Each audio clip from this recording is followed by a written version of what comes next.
బతకూడదు, కోనసీమలో బతకూడదు, మనకి వైజాగ్ జిల్లాలో బతకూడదు, ఉత్తరాంధ్రలో ఎవడు బతకూడదు.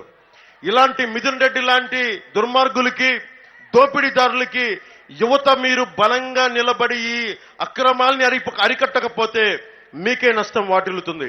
నాకు నిజంగా అవసరం లేదు, వీళ్ళందరికీ మర్యాదపూర్వకంగా ఉంటే నన్ను నా జోలికి ఎవడు రాడు. నేను సినిమాలని కథలు చెప్తా, సినిమాలని డైలాగులు చెప్తా. నేను కేసులు సినిమాల కోసం నేను తయారవ్వాలి జీవితంలో. నాకు ఒక భగత్ సింగ్ స్ఫూర్తిని చదివాను, ఒక షెగ్వెరా గురించి చదివాను, ఒక లెనిన్ గురించి చదివాను, ఒక లోక్ నాయక్ జయప్రకాష్ నారాయణ గురించి చదివాను. వాళ్ళందరూ స్ఫూర్తి జీవితం కేవలం నీ ఒక్కడి కోసం కాకుండా సమాజం కోసం బతకాలని ఒక స్ఫూర్తి నన్ను రాజకీయాలకు తీసుకొచ్చింది. కన్నబాబు లాంటి డొక్కు స్కూటర్లో తిరిగే కన్నబాబు మా దగ్గరకు వచ్చి ఈ రోజున నేను ఆశయం కోసం నిలబడి నలిగిపోయాను. దశాబ్దంగా నేను నలిగిపోయా, అందరి చేత మాటలు అనిపించుకున్నా.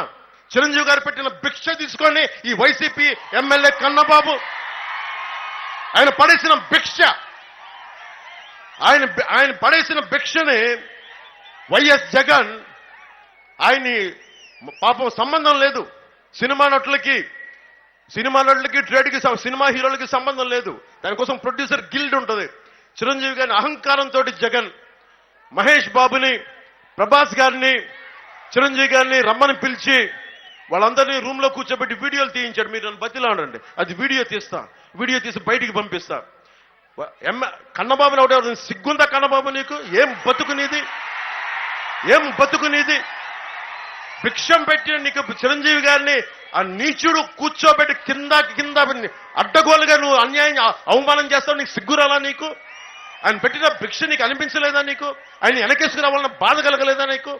ఇలాంటి వాడిని మనం గెలిపిస్తామా? ఇక్కడికి ఇంతమంది దోపిడీ చేసిన వ్యక్తిని గెలిపిస్తామా? మనం మత్స్యకారులకి ఇంత ద్రోహం చేసిన వాడిని గెలిపిస్తామా? ఎమ్మెల్సీ అనంతబాబు కూర్చోబెట్టి ఒక దళిత సామాజిక వర్గానికి చెందిన డ్రైవర్ని చంపేసి డోర్ డెలివరీ చేసి కూర్చోబెట్టి అతను ఈ రోజున ఎంపీకి చలమలశెట్టి సునీల్ పక్కన తిప్పించుకుంటారు. ఏమనుకుంటున్నారు ఒక్కొక్కళ్ళు? మీరు మర్డర్లు చేయండి, దోపిడీలు చేయండి, మేము బయటకు వచ్చేసి ఏదైనా చేసేస్తాం. మీరు మాకు ఓట్లేస్తారంటే ప్రజల్ని వాళ్ళు కూర్చోబెట్టి ఎలా చూస్తున్నారో మీకు అర్థమవుతా ఉంది. అందుకనే చలమలశెట్టి సునీల్